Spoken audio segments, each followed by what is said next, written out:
Thank you very much. Is it any better now? Well, thanks. In any case, thanks very much for coming. Maybe Naltan can look after the sound. And the title of your lecture, I have it here. You probably have it on your slides as well. Human skills for robots, transferring human knowledge and capabilities to robotic task execution in surgery. So maybe I have to stop sharing now. Thank you very much, and good morning, everyone all around the globe. It's a great pleasure to be here, and thanks a lot for organizing. I think it has been a wonderful semester, and we have seen some new and old folks from all around the world.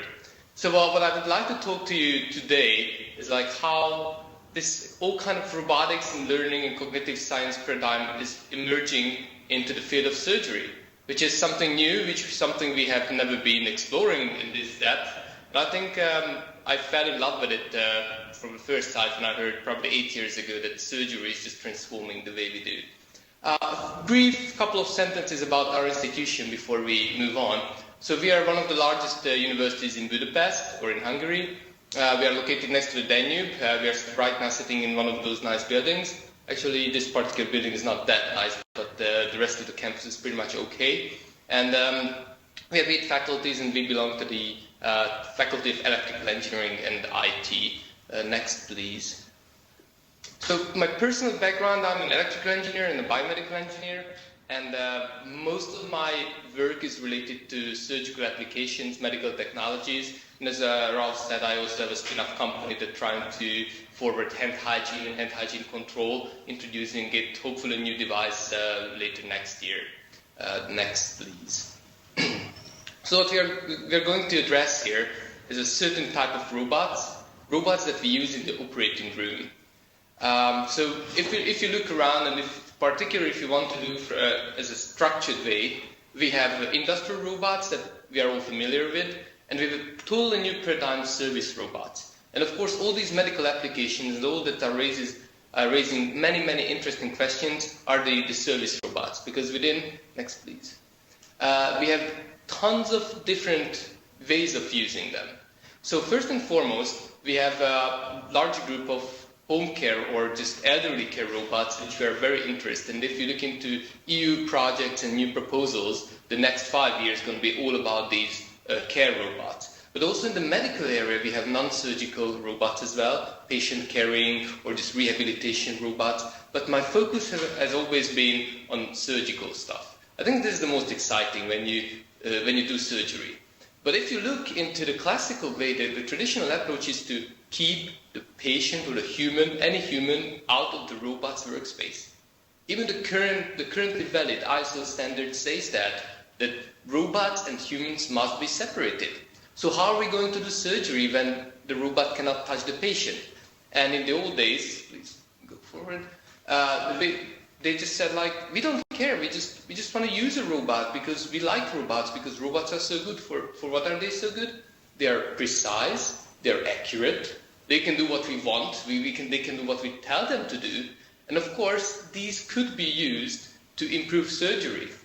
So in the old days, almost 30 years ago, they just pushed in an industrial robot to the operating room, registered it to the CT scan, put a needle in it, and said like, this is a surgical robot, do biopsy, brain biopsy. But of course, very soon, they started to realize more fine-tuned prototypes that were more adjusted to the operating room. Yet all these systems were just a replica of an industrial-type robot focusing on executing one single task in a very accurate way. Next, please. But then they realized this approach that now you can see I address it with registration or image-based. When you have an understanding of the patient, you tell the robot what to do, and then the robot executes, has no cognitive functions, no intelligence. It won't save the world because it's just a machining tool. So then they realized that we have to introduce some intelligence. What is the easiest way to put intelligence into a system? Incorporate the human as well. So that's what we have seen as the next generation of surgical robots, who became, by the way, very, very popular, that we keep the human in the loop. That's how we can avoid any kind of, let's say, adjustment, any kind of human learning, any kind of artificial intelligence. we have the surgeon sitting in front of a console, teleoperating robot all the time. So despite the fact this sounds really good, and when we think about robotic surgery, we would believe it's something wonderful, yet at the current stage it's still something very primitive and far away from what we want to achieve in the long run. And of course there is a mixture to the cooperative control. So let's move on a little, because what I really want to talk about, how we're going to move on from this stage. Next, please. Because what we have seen, these are some more or less successful systems being sold or currently available on the market.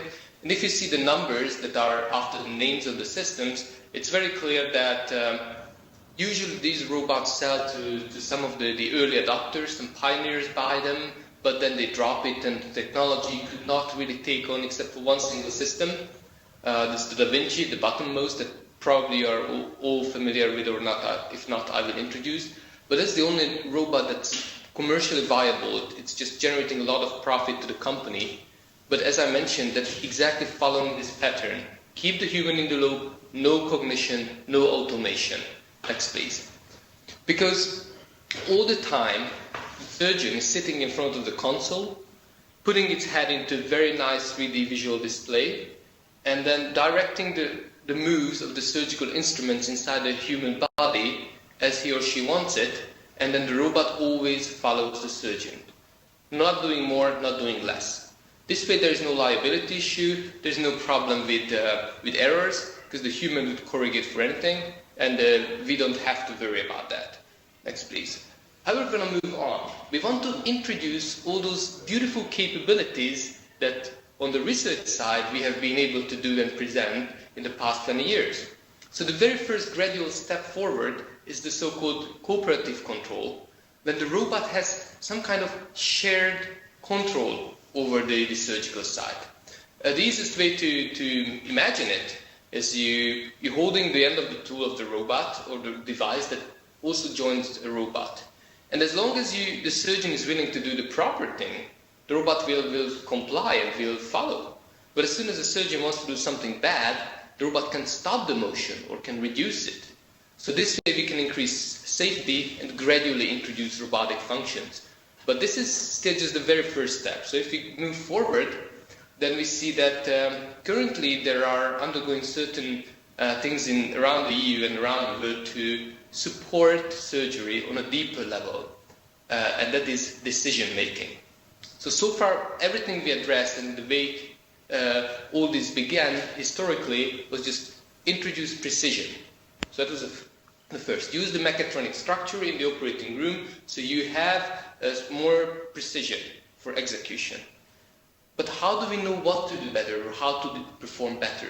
And that's going to be the next stage. And let's move on, and that's what I've tried to get together, because what we have now is the huge amount of information available. Never during the history of surgery, we have had so much information available about the patient. We can do screenings, we can do scans, we can understand the human body, we can merge it with anatomical atlases. Why don't we use all that knowledge?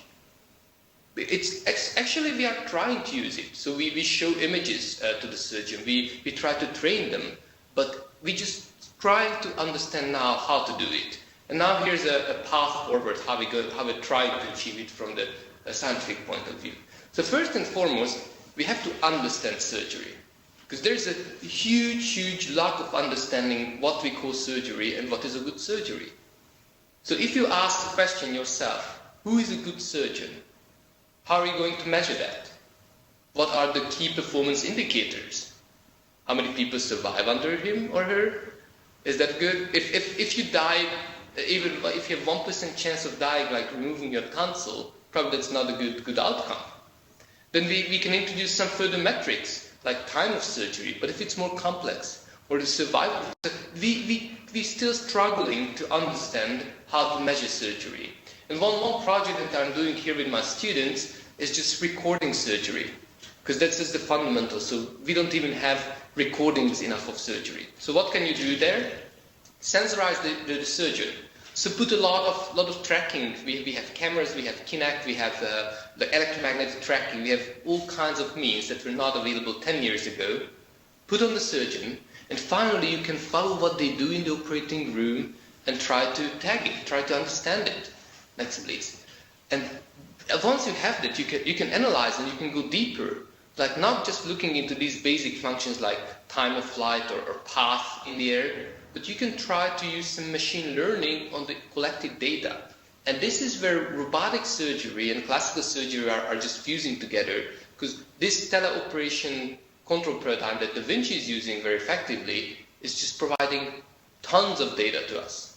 So once you start recording, and this is happening, for example, together with Intuitive Surgical, the manufacturer of this robot, and Johns Hopkins University, they developed a recording device. It's just like a set-top box. You put it next to your robot, and when you do the practice session, it records, I think, 27 parameters parallel. All joints of the robots, all control information, what's the video feed look like.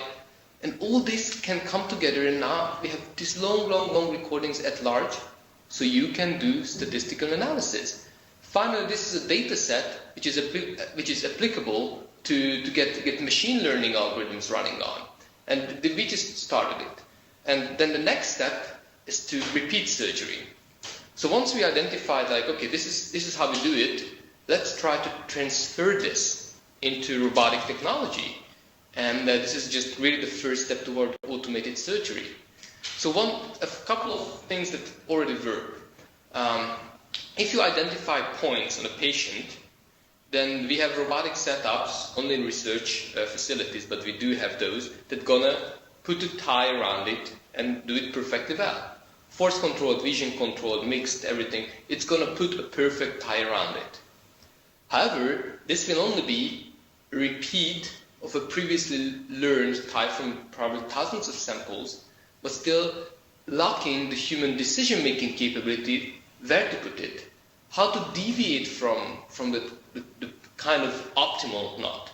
So this perfect knot problem, just representing the complexity of the whole domain, and that's why it has like how much cognitive understanding you need, because even putting a knot there, if you want to do it valid from the surgical point of view, you have to think about the thickness of the tissue around, the condition of the wound, the condition of the patient, how well it will heal if you put it tighter or not, if you put it too tight it might break, all these things.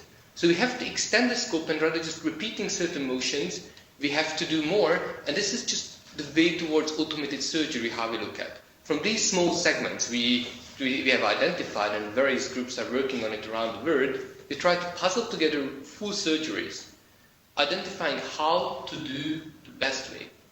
And there have only been one reported case from 2006 where they had a robotic setup, a catheter-based cardiac ablation that was remotely operated, or no, it was operated by a computer and remotely mentored or oversight by another location. So this is the only case where we can say that it was fully robotically performed, so-called automated surgery, because the computer made the decision where to perform the surgery itself. Yet again, this is very first step, because the relatively simple case, it worked based on a database of hundreds of other surgeries, very similar. Humans already analyzed, segmented, put the notation, this is what you should do in this case. Yet, the computer and based on the database and some learning algorithms, was able to transfer that knowledge into a new case and identify what to do correctly. Of course, you have a chance of validation. And for smaller functions such as anesthesia, it's getting to work. And we can link, of course, robots are very good, or automated systems, to learn from signals. So once you identify what is a good signal, like live signals, ECG and all the others, if you feed that to the robotic system, it can help in the operating room to maintain the good condition of the patient. Next, please. So, of course, this is just not standing in the middle of nowhere. We are trying to, at the same time, not just advance it from the scientific point of view, but also accompany it from the legislational point of view. Because it's very important to keep in mind that we are experimenting with humans. So you should always keep that in mind. If you deploy a new technology, one day it might transition into real life, and then it will be a life or death case for certain people. So all the international standardization bodies are looking at it, and particularly this is missing entirely, as I mentioned at the beginning, robots and humans are not handled yet. Now there is a focus group at ISO, the International Standardization Organization, explicitly focusing on how to solve this issue, how to regulate, standardize human-machine interfacing. And that would include medical robots and surgical robots as well, to be able to identify. But we have just began to put down a so-called standardized concept to learn, or how to say, connotate automation or autonomy. Because it's a very complex problem. So this is the best work so far that has been done. It's endorsed by the NIST, National Institute of Science and Technology in the United States. And it already gives you that figure, gives you an understanding how complex it can be. So the autonomy of a system is going to depend on the mission, the task itself, the environment, and the human interfacing it. And you have to scale all that together one standard. So it's a big work. It started 2 years ago, and we don't really see the end of it, but it's undergoing. So if you're interested, next please, you can join us, because this is an open group. So if you contact your local National Standardization Institute, probably you can become a national expert and represent your ideas and your group towards building something big.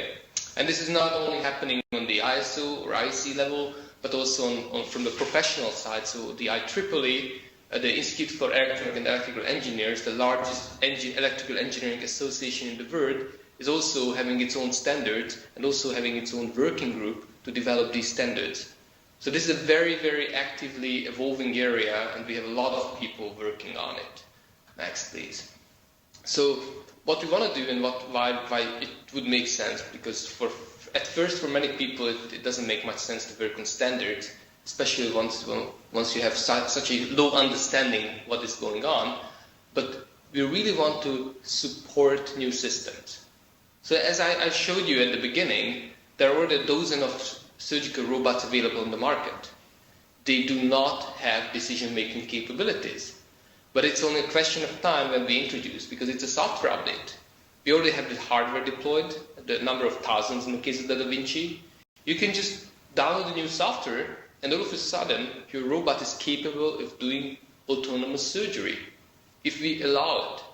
So at this point, I believe it's very important to understand that we really have we need to have a safe framework in which we can use these systems and use all that knowledge that you have been learning about through this semester. How can we really put into a structured way what we know about cognition and use that towards system development? So with that, I would like to thank you for your attention, and I'm open for questions. And before that, just last postscript, next please, that if you're interested about all these technologies and what is coming out, I've been maintaining a blog on medical robotics for over 7 years, and you're most welcome to comment and check it out. Thank you very much. Okay, great. Thank you, Tamás, for a very informative and very inspiring lecture. So I think we have a couple of minutes for questions. So I would like to open the Global Virtual Lecture Hall for questions. So maybe I can start with one. So you were mentioning in your lecture the idea of having a robot repeat a particular operation, right? I mean, that would be fantastic. You know, it's been doing it, and you just push the button and it will repeat the operation. Now, we do have a few problems there because, of course, in a manufacturing environment where everything is controlled, everything is going to be the same. So repetition is basically very easy to do. Whereas in a surgical environment, repetition is an extreme, it's not really repetition, right? Exactly.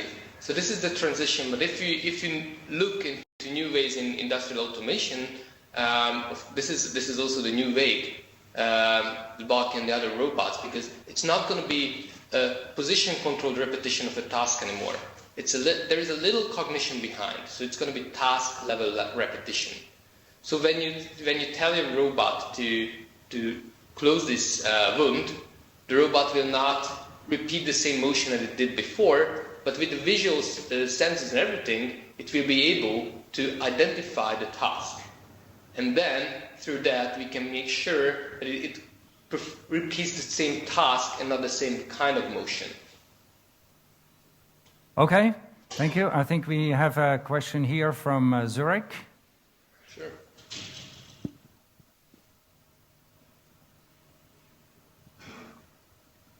Right, go ahead. At what point in time would you have yourself undergo a surgery performed by an autonomous system? Oh, good question. I trust what I won't even trust what I built, so it's getting very tricky. But in general, I think it's a number of test cases that you have seen, the depth of understanding you have towards a system. And then even today, just like for simple cases, I think we could trust systems. So we can already build for simple surgeries so-called knowledge bases, automated knowledge bases that are going to derive the right answer. Like it's the same thing what you go online when you're trying to identify what sickness you have, and they guide you through a decision tree, and at the end they say, okay, take this and that pill. Do you trust it or not? I mean, there's a lower risk, of course, but we started to trust these technologies. So I think it will come very soon. Okay. So do we have another question from the global lecture hall? I think it's a topic that will concern all. Yes? Is there any vibration issue concerning the medical robots? You mean vibration? Is that what you said? Yeah. Yeah. No, they use, for example, in the case of Da Vinci, where they have teleoperation, you could have vibration from two sources. One could be on the hardware level, but they use access to the best servos and the best mechatronic structure to build around the robot to stabilize it. And from the control side, you could experience vibrations if you have a lag time and your control algorithm cannot deal with that. For that case, on one hand, they have very, very fast control cycle. I think it's around 20 kilohertz. And on the other hand, they did not allow for the Da Vinci to do real telesurgery, to put the master and the slave devices apart from each other. Now they have opened the interface, they are experimenting with it. Even with another system, there have been some internet-based surgeries, and there it could be a different difficulty, but you can handle it on the control level. I have some key references I can point you at if you're interested in depth about that. Okay, thank you. Okay, maybe we take one last question. Last question. A question from Madrid. Okay, go ahead. Yes, I was wondering if you could comment on the role of soft robotics in medical surgery with robots now and in the future.